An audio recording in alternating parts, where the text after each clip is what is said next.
Good morning, everyone. Доброго ранку. I'm very glad to welcome you at our international discussion. My name is Irina Sabur, and I'm Senior Advisor at the European Wergeland Center. And today I'm together with my colleague, Oksana Pasechnik, who is also representing the European Wergeland Center and is an expert in digital citizenship and many other areas in Ukraine. Our session today is titled Digital Citizenship and Development of Civic Competences During the Pandemic. And we are delighted that we can share experiences between three countries in our region, Moldova, Georgia, and Ukraine. So once again, I'm very glad to welcome you all. It is a second day of our conference in Ukraine that we started yesterday. And the conference is aimed to present some of the results of the Schools for Democracy program. We are working in Ukraine with our key partner, the Ministry of Education and Science of Ukraine, and local partners to support democratic reforms in school and preschool. We are also very glad that we have this opportunity to communicate with colleagues and friends from Georgia and Moldova and discuss our challenges that we have on the way to more up-to-date and more child-friendly education. And when we gathered last year at the conference in Tbilisi, it was even 2 years ago already, we never imagined that we will have some totally different kind of challenges to discuss today. And I'm on one hand upset we cannot meet in person, and we had to postpone this meeting for a couple of months. But on the other hand, I'm glad that our participants and all the friends from the three countries have managed to cope with the situation and managed to respond to the crisis and new challenges with very creative solutions. And we are here to learn from each other. Let me introduce participants of today's discussion. It is Anna Perona-Fjellstad, the Executive Director of the European Wergeland Center, based in Oslo. You know us all. We have Ahmet Murat Kilic, Program Manager from the Education Department of the Council of Europe. I'm particularly glad that he could manage to join us today. He is heading the Digital Citizenship project in the Council of Europe, and the project proves to be really important in nowadays.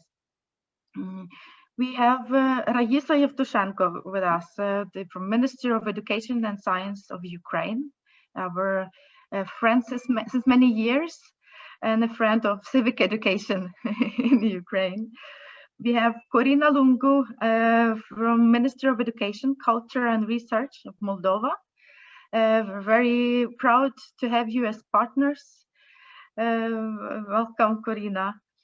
We have Josif Moldavanu, expert in education and children's rights from Moldova, who has been very active in our cooperation. We are very glad, value high your participation in the program, and look forward to further possibilities to cooperate.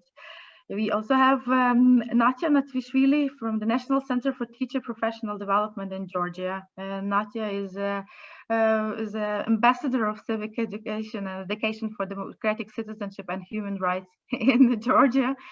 And I'm very glad that we have you here today. And I hope we also have Barry Kashukakidze from the National Center for Teacher Professional Development in Georgia, our partner since several years. And we also look forward to have more cooperation with you. My first question goes to Anna Perona Fjellstad. Anna, we see that now the civic education has been set in focus in Europe in a different way than before. You see many challenges like cyberbullying, exclusion, disengagement, disinformation and fake news are on the rise. What kind of challenges do you see, and why do you see these civic education is as important or even more important now than ever? Well, thank you, Dina. I could say that the pandemic actually actualized the relevance of education in general, period. When we are talking about those on the front line, I would say educators, we are all admiring what teachers did, and they do every single day, adjusting to circumstances that are changing on a daily basis almost. So I don't think in my life, I cannot recall another time where education is seen as so vital for the political, economical, and social progress and stability of a country. So everyone, it is evident for everyone, when the schools closed, the country went halfway, running halfway. So this is an important factor. So concerning civic education, I think also there is a much more, at least from policymakers, I would say, acknowledgement of the importance of that. And why? Two main groups, I would say. One is because it has shows that it works. Second, because the situation is getting worse. And this is all the things you are saying. It works because, for instance, we have been preaching, in a sense, for years, the importance of the whole school approach, of including parents, of having a whole community working with the schools to raise a child. Now we have seen that homeschool cooperation key. I saw a survey, 75% of authorities, politicians worldwide are saying, if we do not cooperate with the parents, we don't get through this pandemic. So this is really important. We have also seen, and we've seen in our programs, that all the schools that have been working for a while with the methods and the approaches of human rights and citizenship, they were better prepared. They had the communication, the channels in place to involve the parents, to involve the teachers and decision makers, to give students a voice, to discuss issues of concern, being information about the pandemic, being issues concerning to their well-being. So it works. We also see that the schools that have these learning communities of teachers working together, that was really key in order to inspire each other to find solutions to everyday problems. And the last part, I would say it works, and this is not because we are saying it, because reality shows it, is that in many cases, the partnership of the schools and for example, civil society organizations, particularly, I have seen that in many countries, working with vulnerable children, with no access to internet, with no access to devices, this partnership made possible for these children to, in a way, being included. So this is something to build on for the future. That's the positive part. The negative part is what we have seen now on television, and here the digital aspect is quite important. All the issues concerning misinformation and disinformation concerning the pandemic, concerning the vaccines and the distributions of the vaccines and so on. So it's really more important than ever to educate our children to deal with these kinds of problems, because it's vital for societies. We have seen what happened in the US, in the Capitol, about conspiracy theories and all this stuff, and these are flourishing on internet. So we need to invest more on civic education to prepare our kids to be able to not be manipulated by this. The issue of building trust, and I think is key. We have seen that the countries which are more democratic and accountable to their citizens, those are the countries that are doing better in the pandemic. Why? Because we trust the authorities. And if they tell us, be at home, don't do that, we know that it's true, we have to do it. Well, so it seems, that building this culture of democracy as the basis of society is not because it's nice, it's because it's absolutely the most effective way of moving forward. And the last aspect that I think I'm really concerned about is this global versus local controversy. I said yesterday, this 2020 and maybe 2021 is the same, has been the most local year and the most global year at the same time. We never have been so close to home, working almost always from home, but at the same time, we are all affected at the same time by the same problem, which I think is more than logical, requires a global answer. But saying that has become really controversial in many, many places. So again, solidarity and other values that we need to work on for the future generations. So I think the focus on civic education as the importance it's really there, and the importance of preparing young children and young people for crisis in the future is absolutely fundamental. It's not the health. The economic crisis will continue for some time, the climate crisis and so on. So we need to help them to navigate a world where things are complex, they are uncertain, they are changing all the time. And the digital part of our world, you cannot divide digital and online, offline. It's the same thing. So preparing them to cope is absolutely key for the future. So in short, we have more to do than ever. Thank you, Anna. It has been very rich input and with many different challenges and reasons to invest and have more focus on development of democratic competences. And I particularly resonated with your idea that the building democratic competences is actually important for building a resilient society and for us to survive in the best way in the uncertain future. And yesterday, at the when we listened to the keynote speech by Pascal Montpagayar, we also heard what this living in uncertainty does to our minds. And we do have to think already now how we take care of the young generations and equip them with skills to be able to adapt to the uncertainties and the uncertainties of the future. And on this note of discussing how we all move more and more online, I've probably ask Oksana to move further in our discussion. Yeah, thank you.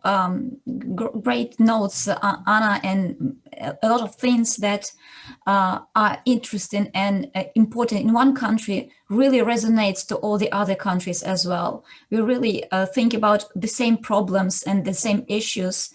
And I think our meeting will help to find the ways to kind of find the solutions that really resonate in all the environments as well. I'd like to move to the closer to the topic of digital citizenship, because I think this phrase seemed very futuristic about a year ago, and maybe people had some doubts whether it was necessary, whether it was relevant, whether it was something that schools should think about. And I think that today we have no such doubts, that we already understand that this is the part of our life. But it doesn't mean that we have found all the solutions, all the answers, because the questions remain, and there are a lot of them.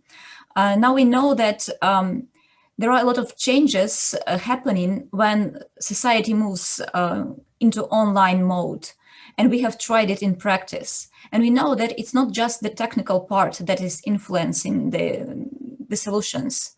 We know that a part of just technical access to technology, there are other aspects that we have to think about, especially when we're thinking about education moving online, and how we support our students, our future generation, to be prepared for the new challenges of this digital society, and how to be active participants, how to make the best out of it, and how to move forward. I think we have heard about some security issues, like whether teachers and students should be using Zoom or any other platform. Are there any safety issues about that? absolutely know the dangers of misinformation and the fake news and all the other things that become really important when we have to critically assess information that we are getting from different sources. It was important before, it's getting more important even now. The constant search for the model, how to make sure that you balance in your life the things you have to study, the recreational part, the desire to communicate with your friends, that you have to do it now in online mode, and how you balance the screen time, and how you think about your well-being in the most general ways. So all these are topics or aspects of digital citizenship, and we need to think about all of that to create a safe and productive environment for our students in our schools, no matter how they look like these times.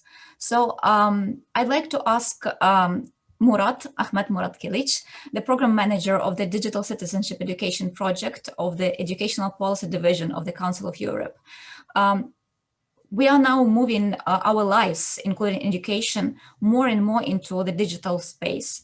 What recommendations does Council of Europe have to offer to learn to live together in this new digital space? How do you help countries deal with the challenges of digital citizenship? Please. Thank you, Oksana. Good morning, everyone. Warm greetings from rainy Strasbourg.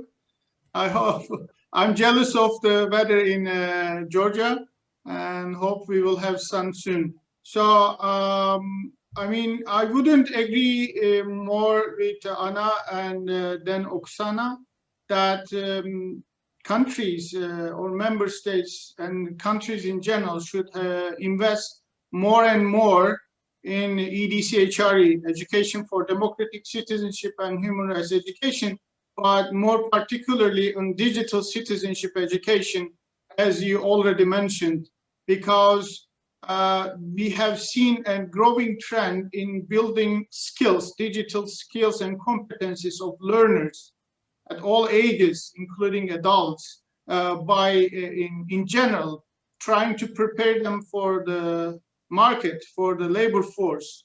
But as we all know, this is only one of the purposes of education. And another important purpose of education is preparing people for life. So Anna also mentioned that the schools which were already which had those democratic processes and participative processes, they were already prepared for such crisis and they could adapt quickly. So I would say the same for the humanity, you know, because digital world is a kind of a reflection of our, you know, national or personal or local world. And if we have those competencies, which we are all knowing, the competencies for democratic culture, well established, well acquainted by the learners and by the society, then our social life in the digital environment will be more meaningful, more like safe, and then it will benefit for everyone. So in addition to that, I would like to emphasize that the digital citizenship education project, or the concept proposed by the Council of Europe, strongly builds on the competencies for democratic culture. If you read about it, you know, we didn't propose any other framework or any other set of skills, but the CDC, because we all seen that what mattered the most during the pandemic are those competencies, which I would say also the human qualities that you would expect from people to make our life easier during such crisis, like solidarity, like flexibility and adaptability, both in work and in education, and cooperation skills, civic mindedness, doing something for your community, in your country or in your, you know, town, also for in the digital environment, for the whole humanity. Like we saw some solidarity actions supporting the health workers, even, you know, virtual uploads or sending messages. This is really important for building, you know, and meaningful society in the digital environment.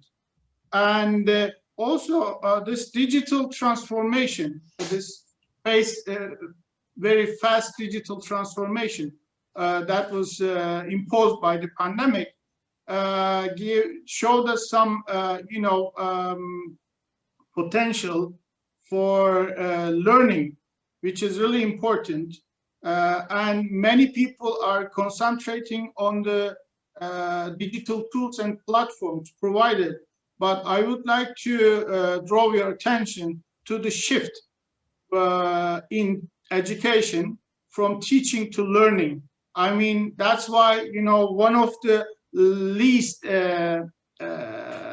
quoted competence in our, framework is autonomous learning skills.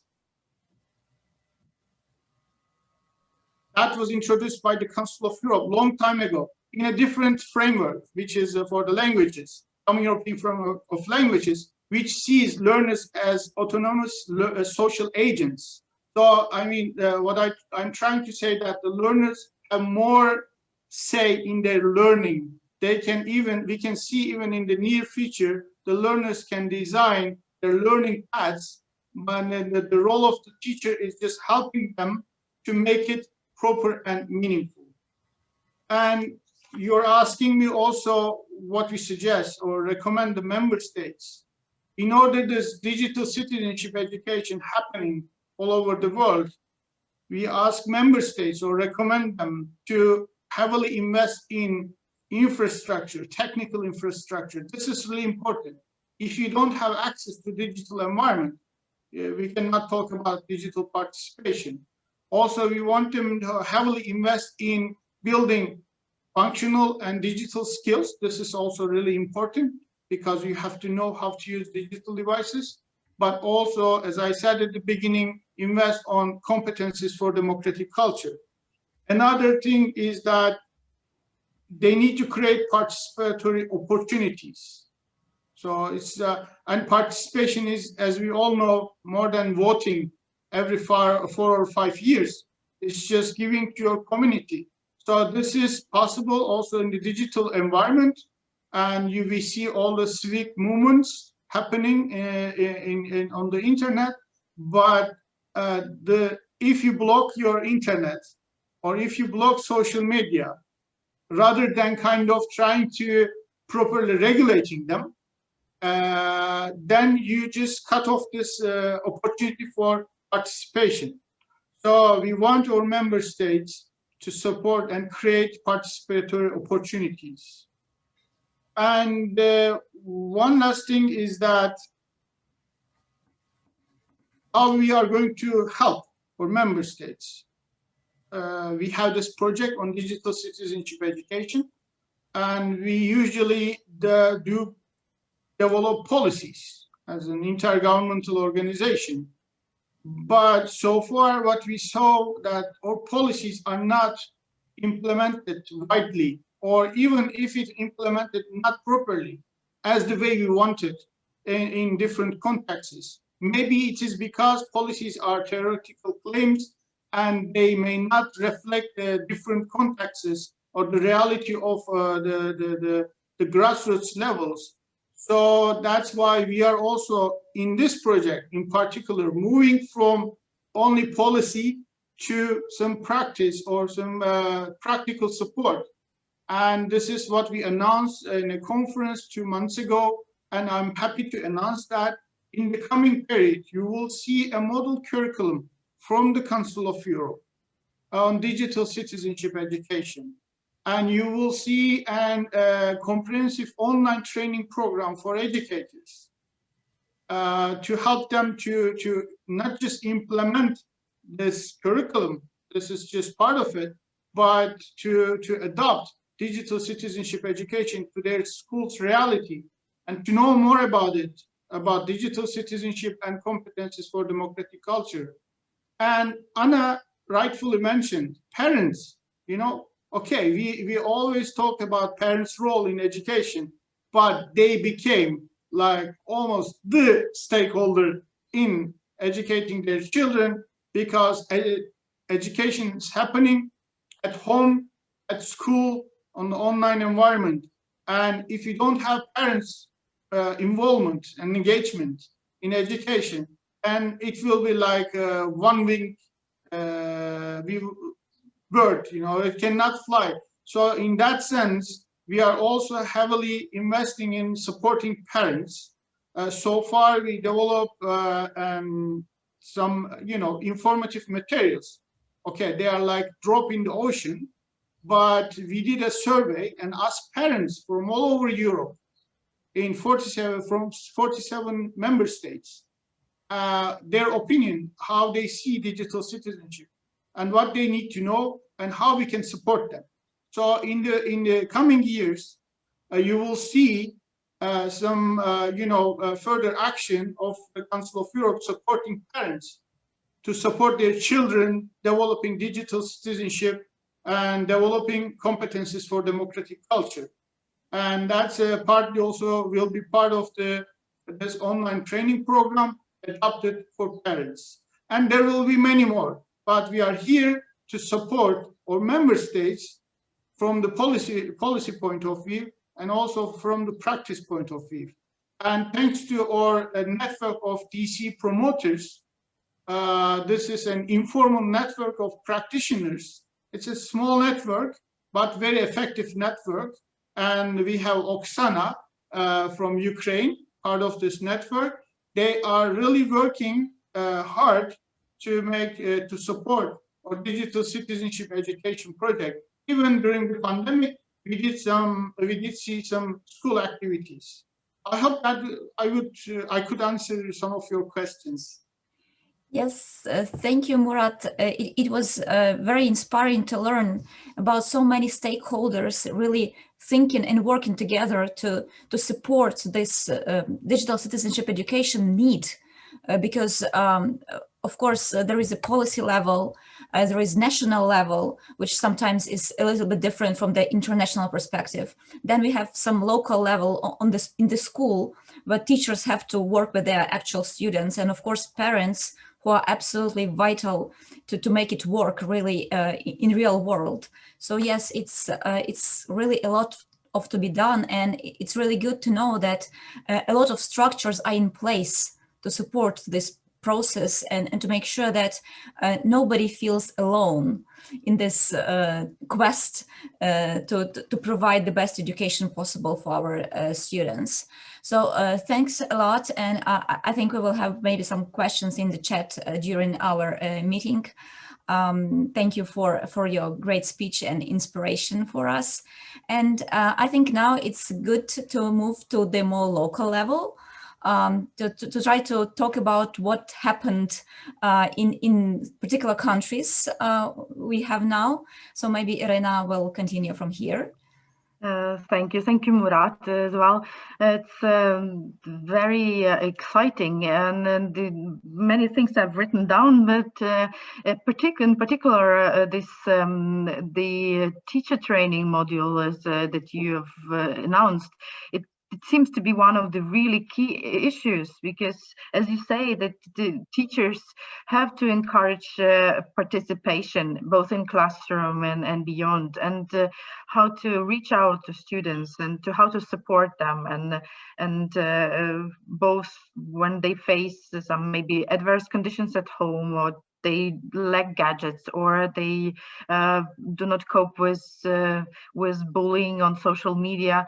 How do teachers address the issues that they have barely faced themselves? I think this support for teachers is indeed very important, also in terms of how to help children shape their learning paths. These autonomous learning skills, they're not that easy. They do not come overnight, and especially younger children who cannot organize themselves and cannot plan their learning. Teachers really need different kind of training, different kind of skills to support their children. And that will also hopefully contribute to a better teacher well-being, because we all know that teachers are happy as soon as children are happy. So we are really looking forward to this teacher training program, and we will do our best, hopefully, to disseminate information in different languages. I will first ask our country representative from Ukraine, Raisa Yevtushenko, to kindly give us some, to cast some light on what's happening in Ukraine, and especially how pandemic has changed teaching civic education, and how development of civic competences at schools have changed during the last year. Good afternoon, colleagues. I am delighted to see all those who are watching us today from Ukraine, Norway, Moldova, Georgia, as well as Council of Europe representatives. It is excellent that we can meet online at least and share the experience of our countries.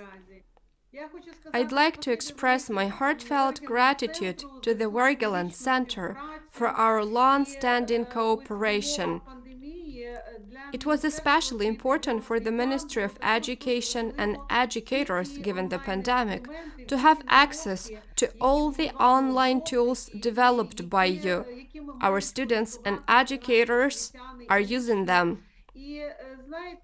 When preparing this speech, I started to compare civic education before the pandemic and during it. I've realized that we are doing a lot. Say, if this happened 20 years ago, the education would have been in a deadlock with no way out. However, thanks to having various opportunities, such as internet access, we keep teaching and keep learning, and many teachers are digitally literate. During the pandemic, our performance was almost as good as in the old offline days. When the pandemic broke out, Ukraine started to introduce Ukrainian online school and remote education. We somehow adapted to the new reality. In the framework of Ukrainian online school, the classes for the majority of the subjects were recorded. Unfortunately, the list of the subjects recorded, such as math, physics, Ukrainian language, history, did not include civic education, the integrated course on civic education. Fortunately, there is an organization called Nova Doba. Back in 2018, thanks to the contribution of Ukrainian educators and international institutions, including Wergeland Center, we started implementing the course on civic education. Even though the course itself was introduced back in 1998, over 20 years ago. Thanks to Novadobas and PACT's efforts and funding by USAID, a special online platform was created. It allows you to study the information in depth and evaluate the students' performance. Nobody could tell back then that this online platform will play a positive role in civic education during the pandemic.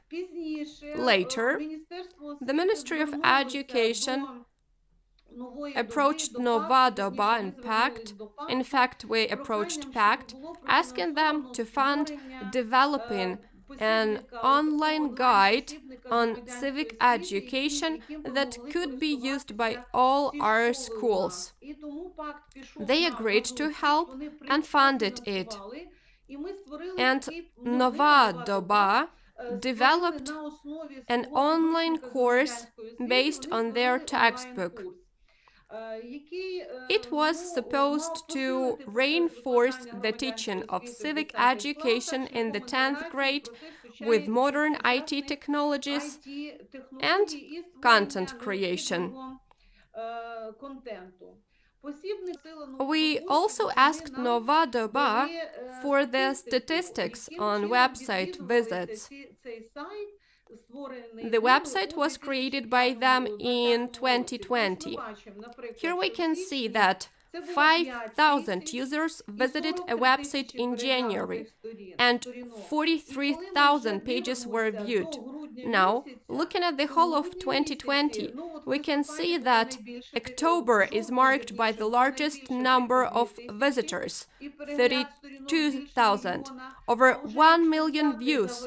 147,000 is the total amount of visits in 2020, a lot in my view, with almost 6 million pages viewed. Clearly, this guide and website are not used only by the students, but also by the teachers, parents, representatives of amalgamated communities. A quick comment for our international colleagues. Ukraine has implemented local government reform, and amalgamated territorial communities resulting from this reform play a massive role in civil society. Another project is also very active now, a good neighborly relations project funded inter alia by the Norwegian embassy. Thank you very much. When a lockdown was introduced, they very quickly adjusted to a new challenging situation. They started to train trainers who could hold online trainings. A special 15-hour advanced training was developed. It was fascinating. I personally attended it. I found it very interesting. The trainers online are preparing teachers for online classes. They do demonstrations, practical exercises, explain how you can interact with students and children. Thanks to the lockdown, they've managed to train more people online than initially planned offline. It required less funding, and they used extra money to train more teachers and trainers.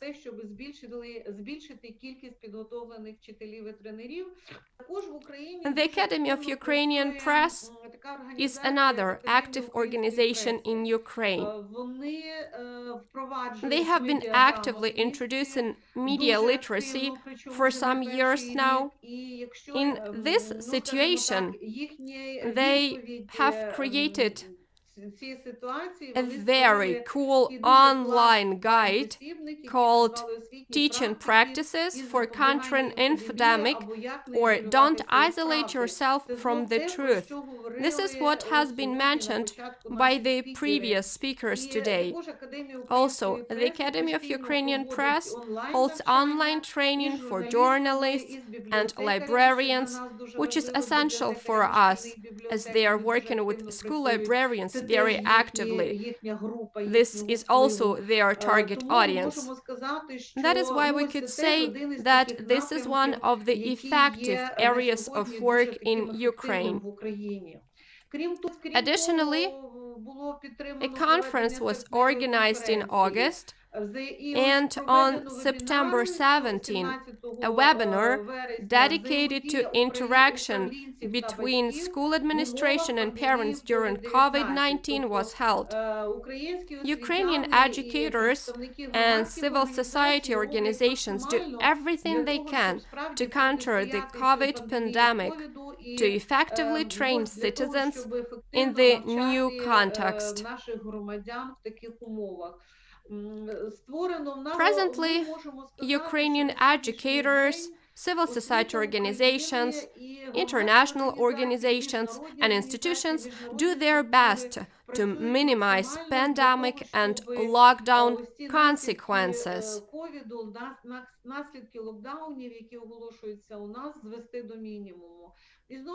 I did not talk about the beautiful tools developed by the Wergeland Center, as this conference is organized by them. And I believe that the Wergeland Center will themselves talk about the excellent tools available today and used by the parents, teachers, communities in Ukraine. I would like to express my sincere gratitude once again. All of the extracurricular activities have not stopped in Ukraine. They simply moved online. There still are different projects on active citizenship. Children keep organized in flash mobs. Now, going back to what Mr. Ahmed mentioned regarding the qualities that are currently developed online. I talked with some teachers. They said that their students took it to heart because not all the children have computers at home. Not all the children have modern devices. That is why children share with one another. They try helping teachers. And of course, parents are also engaged in it. Thank you. Provided I had little time, I wanted to tell you about what is done in Ukraine in a nutshell. Thank you. Дякую, Раїса. Thank you so much, Raisa. And you once again reminded us of the importance of the projects and the international cooperation in this time of pandemic to support the formal systems to cope with the transformation. And we are glad to contribute to the process in Ukraine as well.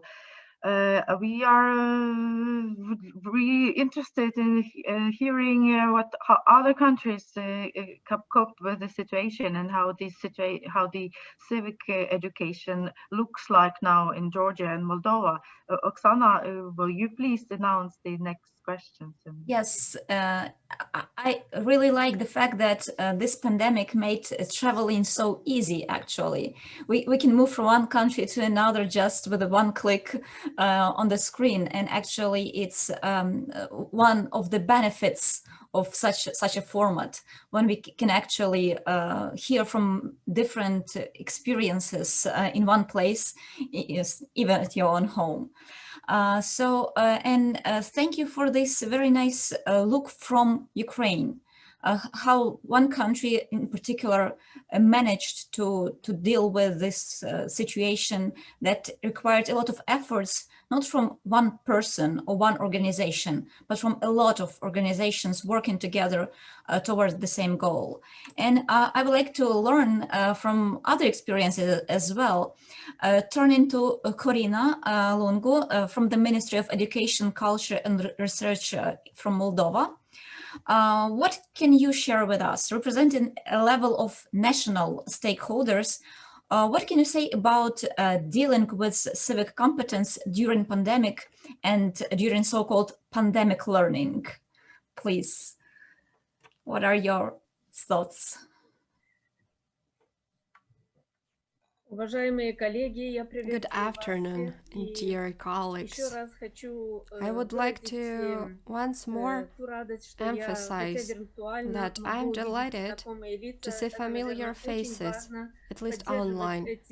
It is crucial to keep in touch and support each other in times like this. Of course, the pandemic has fundamentally altered our lives, as well as our professional activities. And teachers in Moldova, just like everywhere else, were faced with unprecedented challenges and hardships. It all led to a quick introduction of remote education. But the biggest challenge for the ministry was that despite having developed around 30 different papers to try and help the teachers so that they could do their job properly and keep educating children. We have not taken into due account the existing international recommendations and have not adapted all of these recommendations to our country context. I want to once more emphasize that the Republic of Moldova resorted to remote education only from March through May. Each school could pick one of the 7 scenarios and decide how the teaching activities will be organized.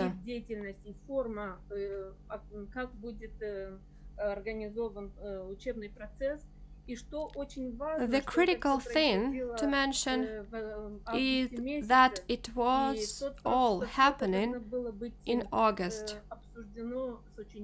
We had to discuss it all with the students, with the parents.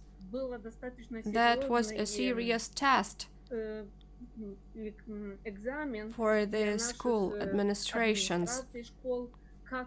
How can it be done so that it complies with all the sanitary requirements and provides for a good quality learning process? I would also like to mention that in summer we learned from the teachers that a significant thing was that they had to keep in touch not only with children, they had to communicate not only with children, but also with parents. And this is extremely important. All the teachers said that they had to cope with some challenges, not only in terms of using the technology, but to also provide emotional support to children and their parents. I once more want to emphasize how important it is to understand how prepared society is to use such technologies. It was probably necessary to review and develop new aspects for different types and kinds of communication. It was a very important thing. We had to tell the teachers and parents about the tools they can use to cope. Well, not simply to cope, but rather to provide a proper level of the learning process.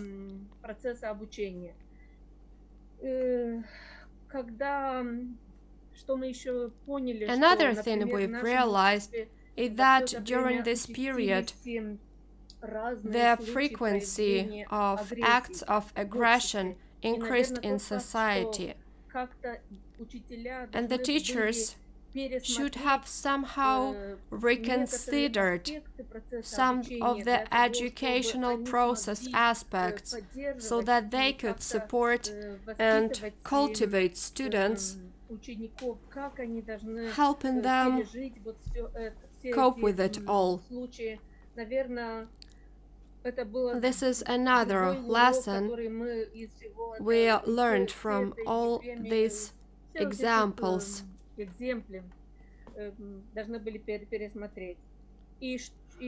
Also, the Ministry of Education understood and reconsidered the importance of partnership at times like this, because the ministry alone and the school alone cannot cope effectively on their own. It is not easy.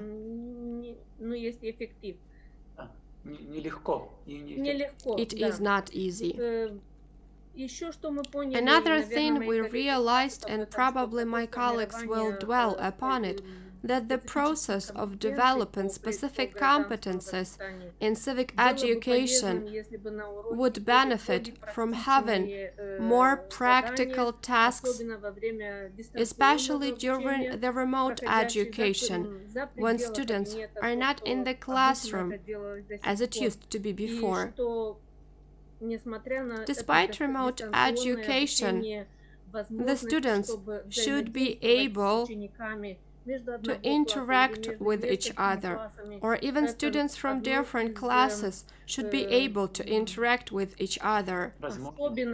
This is one of the peculiarities of the learning process aimed at developing civic competences. It is worth mentioning that regardless of how the learning process was organized, all the teachers said as one that it is essential to provide for a respectful, safe, and inclusive learning environment so that the students can freely experiment, make mistakes, and the teachers can apply individual approaches discussed at the civic education lessons. You know, in the summer, we had online meetings with students from every district. We wanted to simply ask children of different ages how they felt at civic education lessons during online education. You may remember that we reviewed the learning program for the subject 3 years ago. And you know, we are pleased that even though Moldova is not a large country, students from one remote district said, you know, this is the only subject when teachers tell us, please speak up. We are not interrupted, and nobody tells that we are saying something that is wrong. This probably is the most significant achievement. We are using this subject to teach the students to freely speak about the topic discussed. Even though our schools are working offline last year and this year,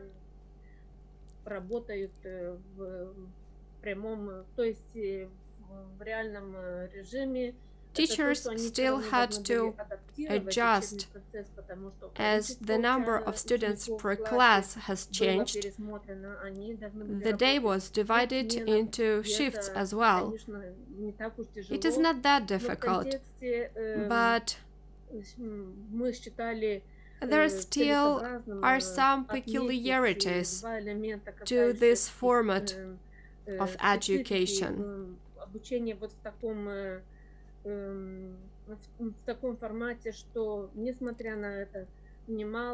More attention was paid to developing skills rather than to content. It is essential for the teachers from post-Soviet region, and the teachers have to be competent enough to shift.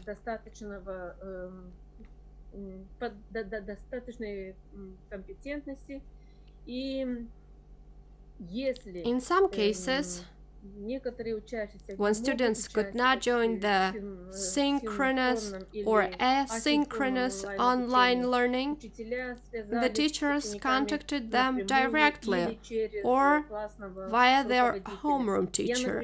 For example, I was very much surprised when I learned that in the Tarakliya district, the tasks in April were delivered by post in one of the rural areas.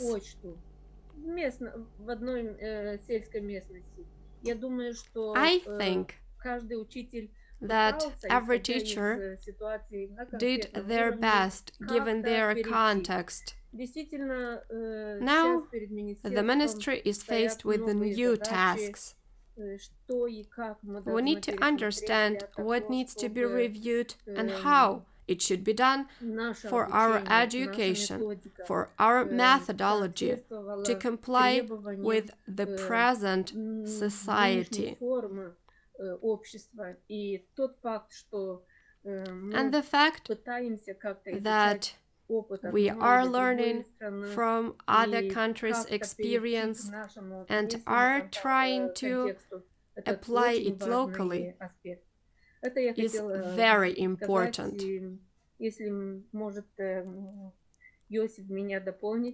This is it from me. I think that thank you Joseph will this add. insight from your country, because actually it's very important to learn that quite a lot of organizations had to learn in this situation. It's not just, we traditionally think that it's students who are learning and everybody else are teaching. But now we have seen that all the participants were actually learning to do something new. Teachers, parents, ministries, organizations who support this education in different projects, everybody had to learn some new skills. And I actually think it's very good point that this pandemic situation had managed to steer our attention to education as is, as a value in itself. So yeah, and it's very important that everybody is trying to adapt to their own situations. The teachers who have to create some packets for their students and send them over just mail, not over email or some internet platform. On the other hand, some other teachers learned how to use digital tools to provide the most engaging lessons ever.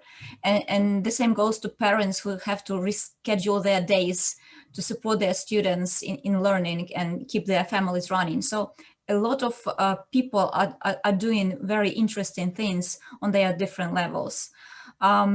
If Joseph would like to share his experience on how it was on your level, how did you manage to do what you're doing during this time? Thank you for having invited me. Thank you for this interesting discussion. Adding to what Corina said, I would like to say that we had very close cooperation and we're developing all these documents, taking into account the children's opinion. That was very important. We were sending out these provisions, regulations to children, and they would say, oh, you're missing this. And we also are told that we must use the cameras. Could you please write that this is not a must? Wow, yes. And we did include it. We said that it is for the child to decide. This is the child's right to have the camera on or off. If the children does not want to turn the camera on, they must have a reason for that. The child may not yet be ready for that. Maybe they will be ready later. And many of their suggestions surprised us. We gradually incorporated as we were reviewing the documents. This process allowed all of us, as you were saying, Oksana, to learn. And when it all started in March, we had training modules. And one teacher from southern Moldova said, "I did not even know what to click. But the children from the 6th grade told me, 'Oh, ma'am, follow our instructions.' And I did. And I am a Zoom expert. It was them teaching me." And she also said, "Since then, I am the most advanced teacher in school." We have a very good connection with children. The others did not want to be assisted by the students. They opted for Skype or any other app they were comfortable using. But the children said, "We want to use a different platform. We want to discover something else." The teachers who were open to two-way learning benefited. They suggested so many ideas. They were so creative. They would even take a short video from Facebook and build a whole lesson around that, dedicated to the competences mentioned. And they explored things in depth. For example, there was a video with a person playing violin in the hospital courtyard. We analyzed it as a case study during this lesson and discussed what competences we are developing. That was so authentic, that was so humane. Finally, the teachers understood what these competences are all about, that they are not artificially made, that they come from our lives and that we live them. It is just that we do not always realize it. And one of the competences was tolerance to ambiguity. Was an example that stood out the most.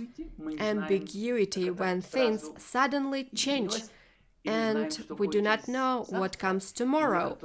And some thought that everything will go back to normal in a month and we will go back offline. But you never know if it will be that way. So we constantly keep learning. Previously, it was challenging for me to sometimes explain what this competence is about.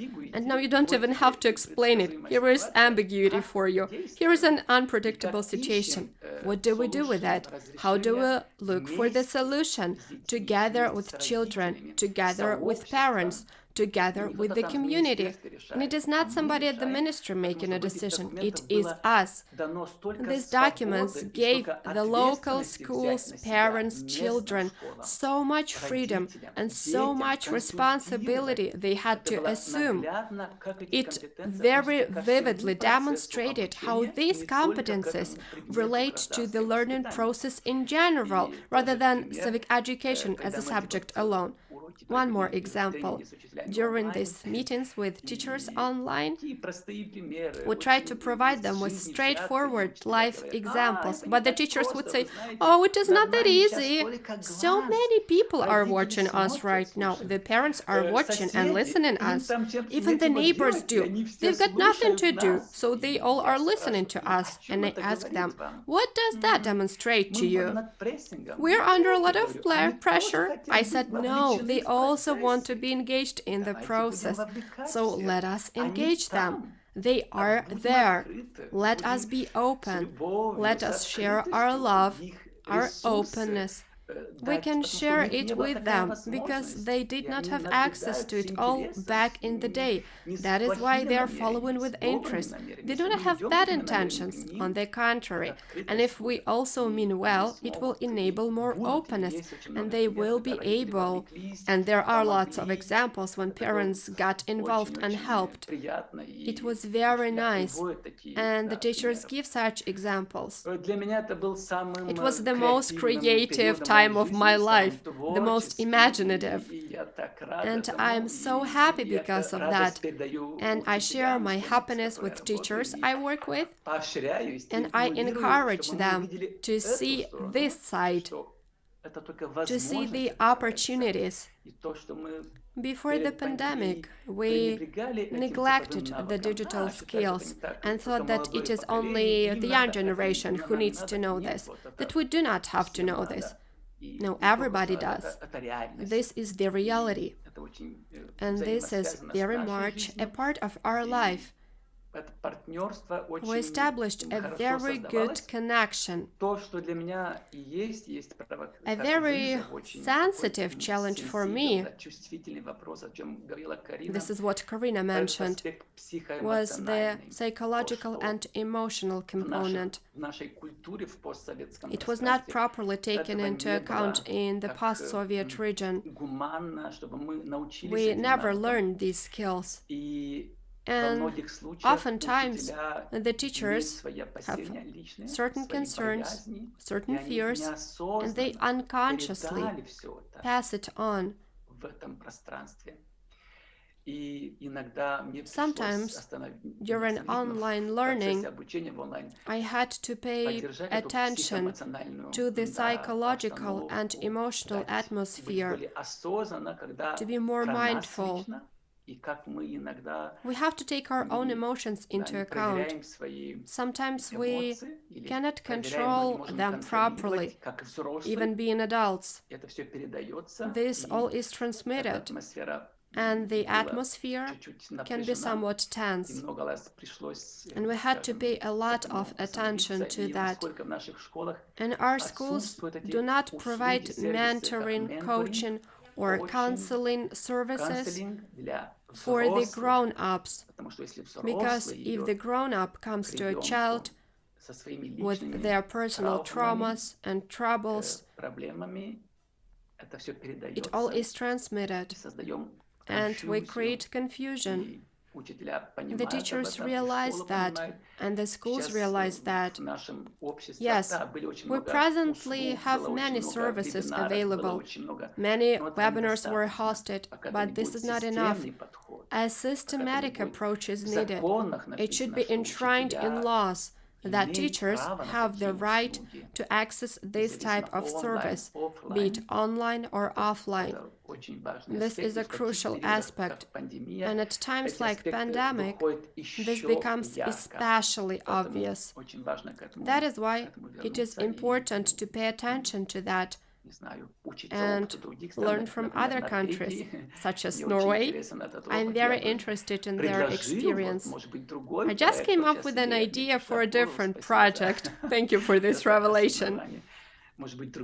Maybe we could start a different project dedicated to mentoring, coaching for teachers and educators, learning from Norway, Sweden, etc., from Nordic countries, so that we can provide teachers with such support, because if they do not have this, they will not have the needed emotional stability to share with children. It was also mentioned by the parents. And then we start playing the blame game. Who's guilty? But we should not be doing that.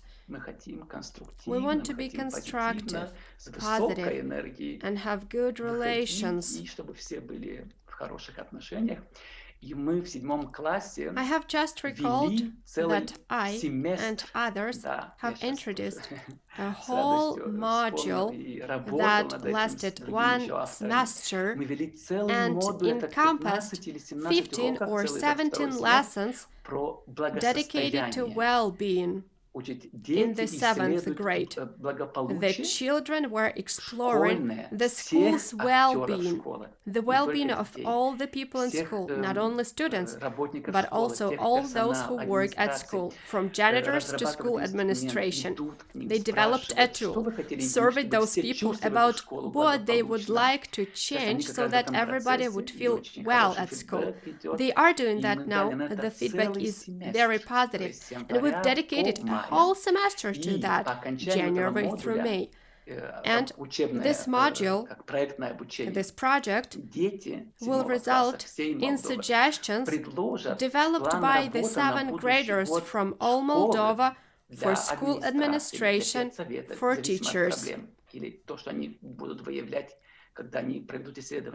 The suggestions, they have to improve the well-being of all people at school.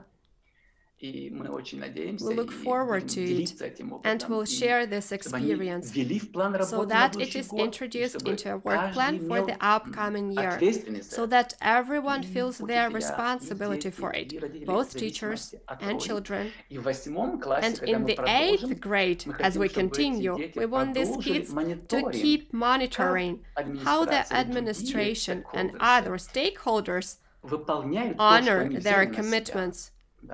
Yeah, how this process improves the atmosphere at school and how the well-being level is changing in all people at school. This demonstrates how the pandemic pushed us to review certain things, even though initially the curriculum was different. The ministry was very flexible, and things changed. And the teachers went, wow, we are not ready. Are you not ready? Well, the kids are ready. Let them do that. They will gladly do online research with their peers. But how can we possibly do that now? Well, there's online. They can do it without your help. Just give them the space to do it. Create a safe space, and they will do it on their own. And we additionally prepared the school administration to be open for this. This was also quite interesting. We had meetings with vice principals. Right. We held seminars for all vice principals in Moldova to teach them about how competence is developed. And they said, wow, this should be embedded into all subjects, not only civic education. Why are we not doing it? This is a question for you. That is why we are meeting here with you. Online allowed us to meet with all the vice principals in Moldova in 2 weeks. The meeting lasted 3 hours. They did not want to leave. It was 6 p.m. after the workday, but they enjoyed discussing competences, how they can enable it. So for me, online mode is a miracle. Thank you for this opportunity to share it with you. By the way, we have it translated to Russian, so if you would like to take a look at these 17 lessons, welcome. Thank you very much for such an emotional speech and for sharing your extremely interesting experience. It is evident that you live it. You look like a person who enjoyed this process and its outcomes. Yes. I think I'll switch to English because my Russian is worse than English. But anyway, I think it's very interesting to hear that teachers had to juggle so many roles, and everybody actually had to struggle with different extra tasks. But on the other hand, it proved that those tasks were really important. Like in family time, when you had to find ways to get your webinars and both your children's homework at the same time, or teachers who had to add some extra material to their classes, and it proved that that material was even more important than what was in the curriculum written before that. So it was a really nice situation to show your flexibility. And on the other hand, you had to have support in order to be able to keep doing this, not for a week, not for a month. Тільки тоді спокійно, без крику, без шуму. Бо йдуть модули. І вам дякую. I will unmute myself again. So really this structure of support for all the participants, for teachers, for parents, for students, for policymakers who also had to find some extra resources to be able to actually provide this sense of freedom to principals who actually learned that they can make changes in their own classrooms, in their own schools. So when everybody had this feeling of safe experimenting and knowing that you wouldn't be punished for what you're doing, and that actually what you're doing, it is okay. It is okay to be doing what you can in this situation. And now I would like to travel again to another country, and maybe Irina will help me with that. Yes, thank you, Oksana. Thank you, Joseph. Thank you, Corina. Yeah, and this point of importance of building a safe environment so that children can speak up.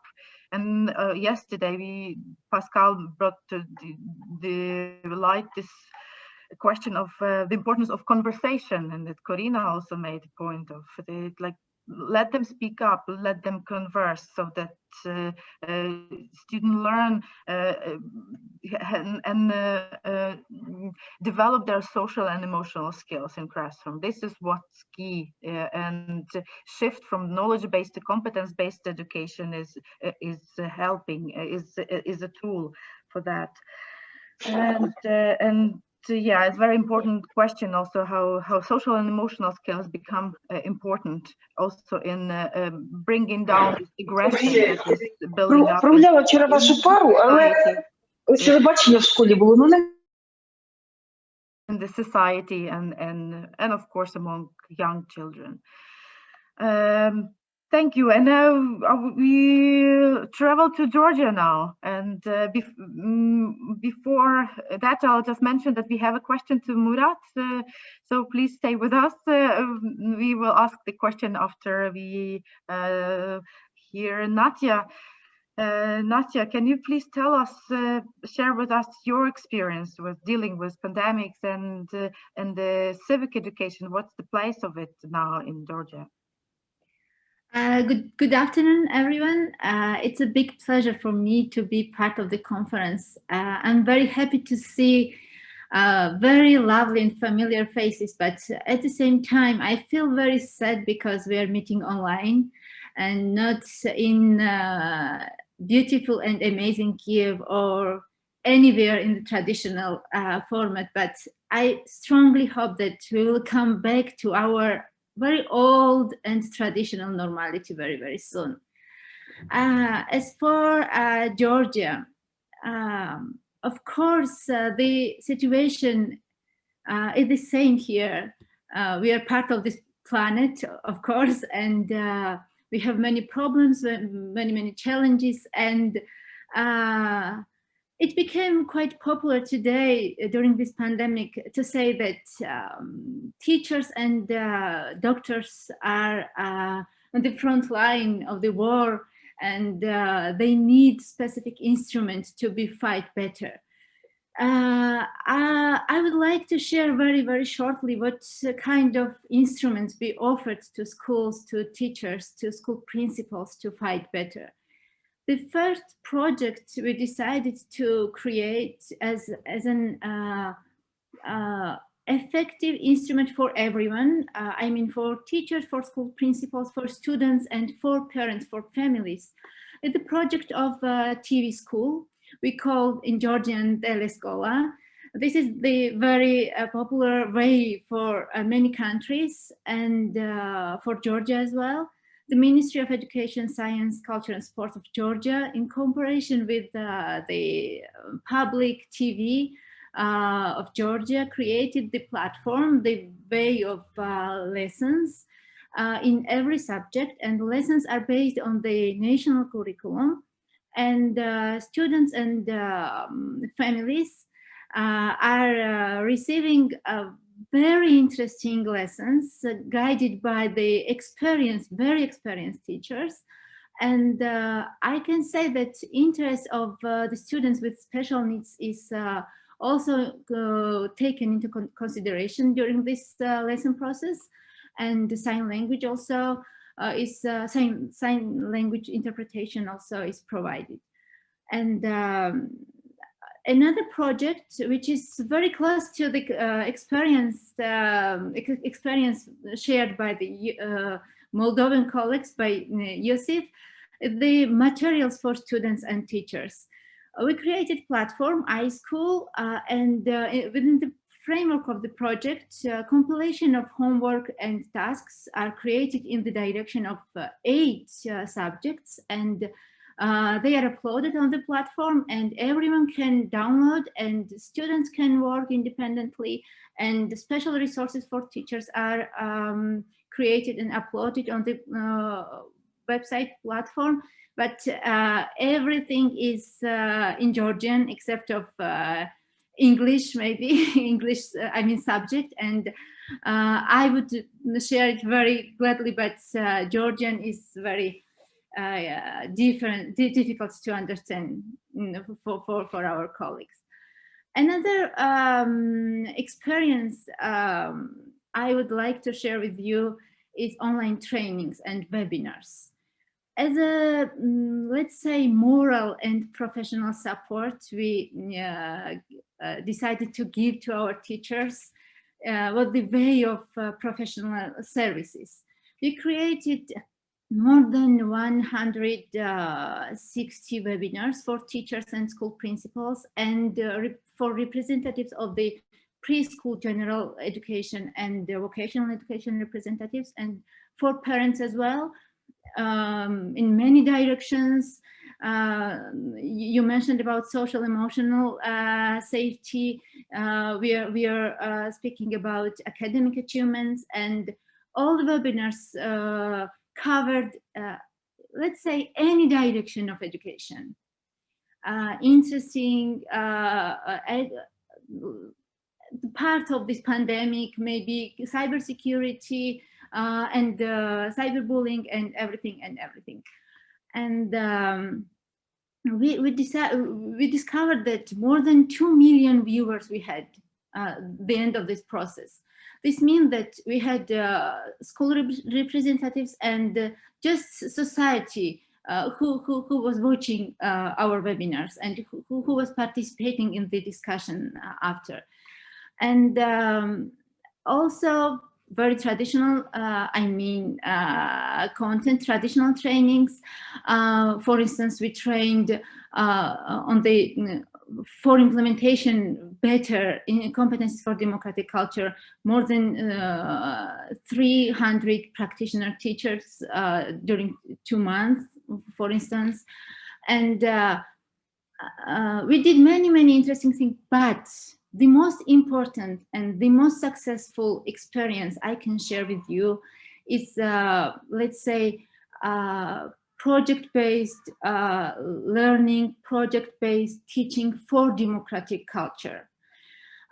Georgia is implementing a new curriculum, and the project, who is the main part of this process, we call New School Model. New School Model is working for 316 schools, and we decided to work with 316 schools exactly for democratic projects. We call like this democratic projects. We started working on this direction in October, and for the end of December, we've got 90 finished projects in 3 months. 90 finished projects, but other projects are still implementing. Some of them needs more time, some of them needs around 2 years, sorry. And we've got schools who decided to work with Ukrainian schools as well. They had very small networking, but very interesting projects. And we discovered that this was the best way to encourage students, teachers, school principals, community representatives to be part of this. We called before whole school approach, but now it's something different. There is no limitation for education now because of this pandemic. Oksana mentioned that this is pandemic learning, pandemic education. Yes, this is new experience, and the project-based approach, learning, teaching, education was the best key for this, based on our experience. And sometimes we are complaining that it's not easy to encourage families and community representatives to invite and to be involved in the school process. And inspiring by Yosef's example, I would like to share my favorite example, which comes from very small village, from school, from very small school, from very small village. It's a mountain part of Georgia. I even first time heard about the name of the village. It's a very small village. And we had online conference, and the director was presenting the results, very proudly presenting the results of the project. And this democratic project was about debates, very active debates about actual topics for village society. And the idea of the project came from students, and they achieved to involve in the process the whole school. And when everything finished, the process finished, presentation stage finished, and they were just analyzing what happened. School director received a call from the director of the bus station of the village. No, region, no village, but region. And director of the bus station said that he heard that in the school there was a very interesting discussion about that and that and that, and everyone was involved in the process, and he decided to express his opinion, to be part of this active discussion, and to give very strong arguments to school to consider for the next steps. So this is very good example how projects, how joint work can change the situation. And this became, let's say, in online teaching and learning process. This is possible to encourage everyone and everything to become part of this active process. But I call very often golden key. It's golden key. Projects are very effective golden keys to become schools and society more democratic, effectively democratic. And when we are speaking about challenges, problems, and achievements, let's say, during this pandemic, what we've got, personally, for me, the best lesson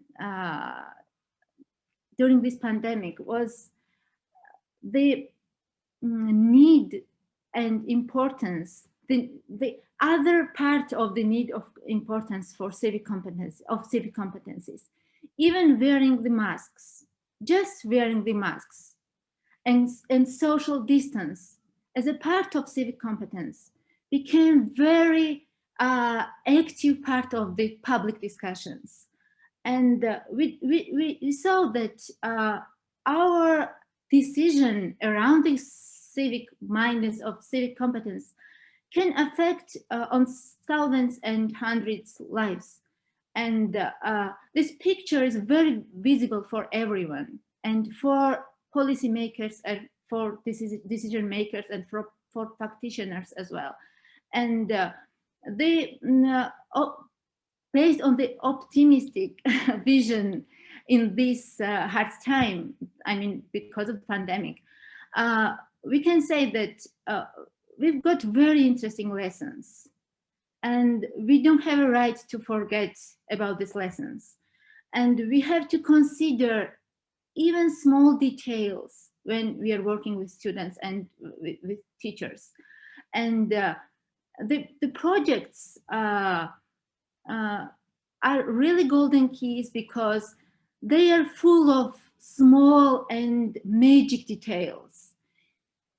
During this online teaching and learning process, I mentioned that we've got 90 finished projects from schools, and I saw very rich experiences, very interesting experiences without traditional contact. Students were preparing animations, comics, videos.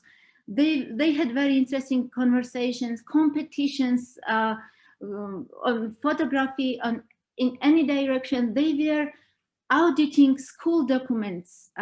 They were drafting school constitution without physical contact. They were working online, and the project work was not only for competencies, for 20 competencies. I'm at the same time EPAN representative for Georgia, and trying to make RFCDC very active and alive, but I was surprised that students could catch any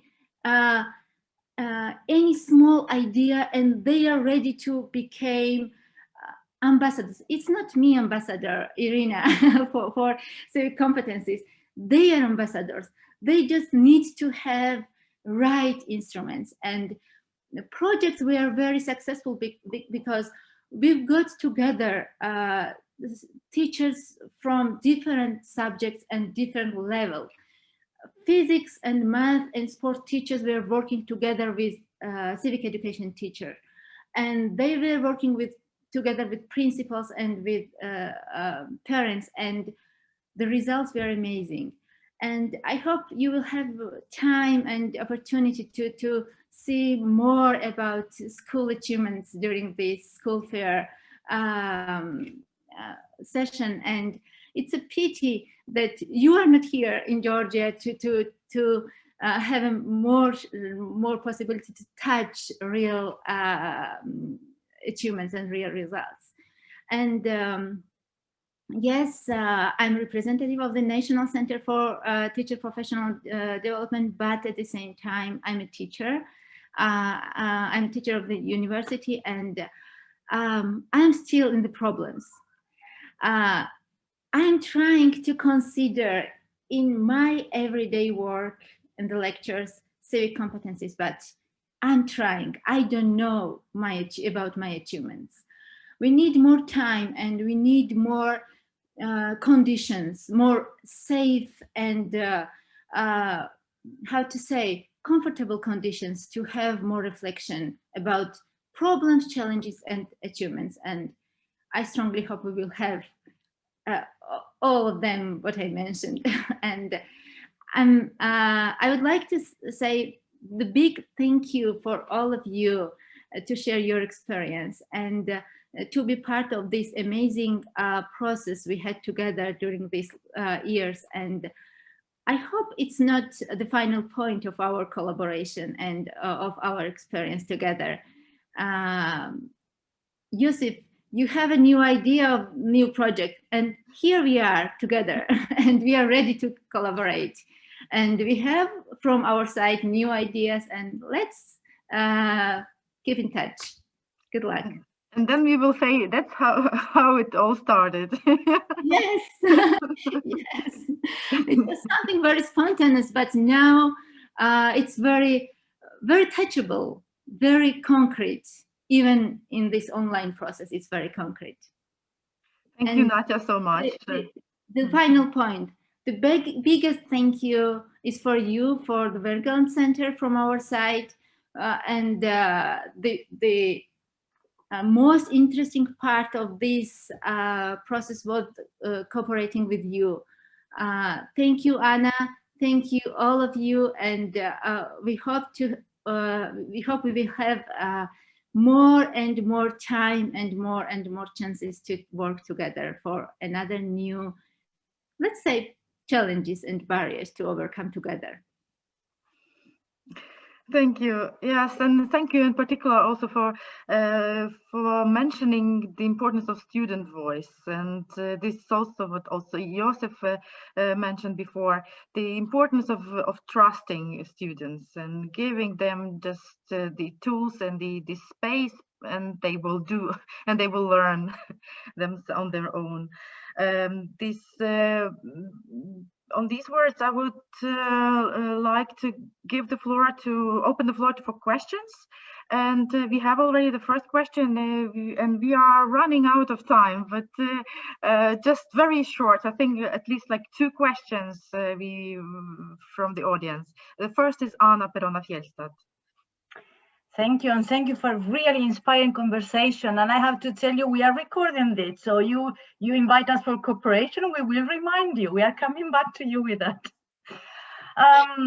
the digital environment, the digital world is really vast, and we have seen this pandemic has actualized a number of issues, and we have heard a lot of good examples of online learning as delivery, as a way of delivering education online to reach out a good number of students. When everything stopped, that was the preferred mode in many countries.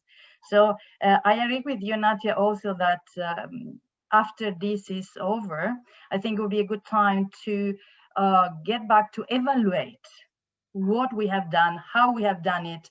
Is it democratically enough? It is inclusive enough? And a number of issues. I hope we will be able to bring forward a number of things and evaluate others that need improvement. But this is the part concerning the online learning as a delivery mode. And we have heard all of you have done enormous amount of things. Then there is this other issue, which is more concerning content, which is digital citizenship education. The type of education to prepare digital citizens. And I have the Council of Europe, Mura, this is for you, that says a digital citizen is a person who develops a number of a series of competencies to be able to act, to engage in their communities, online and offline, and engage in a positive, responsible, and active way. So when I see this as a content, I see many countries are having strategies to develop digital citizenship education, mostly like two ways. One is the more protecting.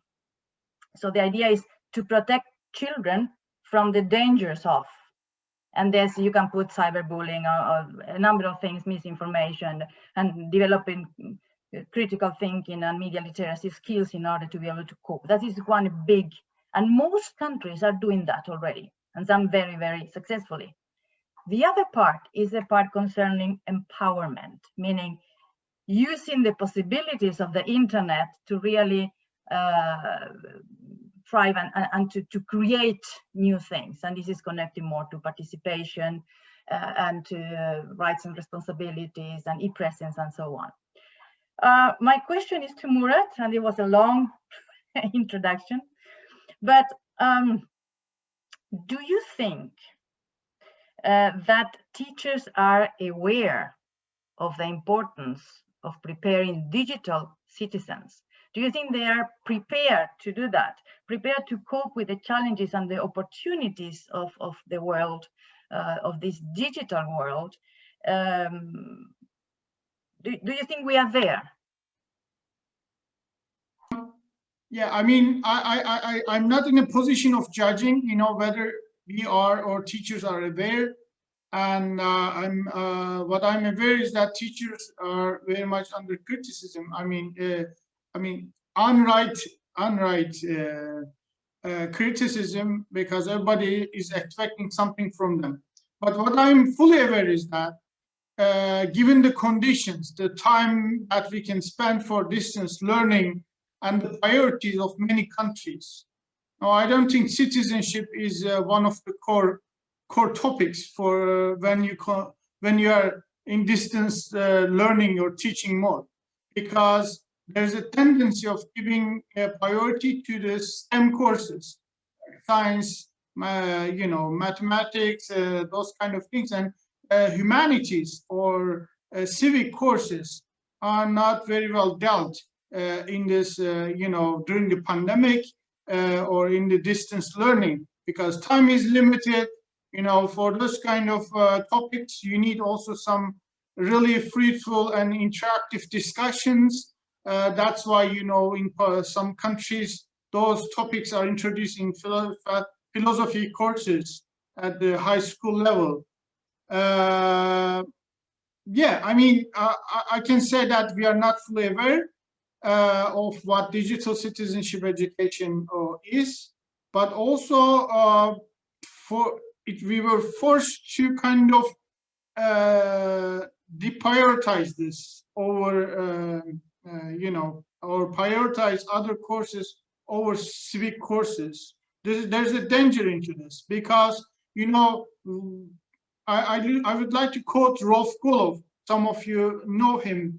he used to frequently say that, you know, you can afford having 1, 2, 3 maximum math Olympics, students in your classroom of 30 students, but you cannot afford only 1, 2, or 3, citizens from the same classroom. That's why, you know, we should make aware of everybody of the importance of competences for democratic culture and citizenship competences, because, you know, your math skills wouldn't count during the, you know, crisis.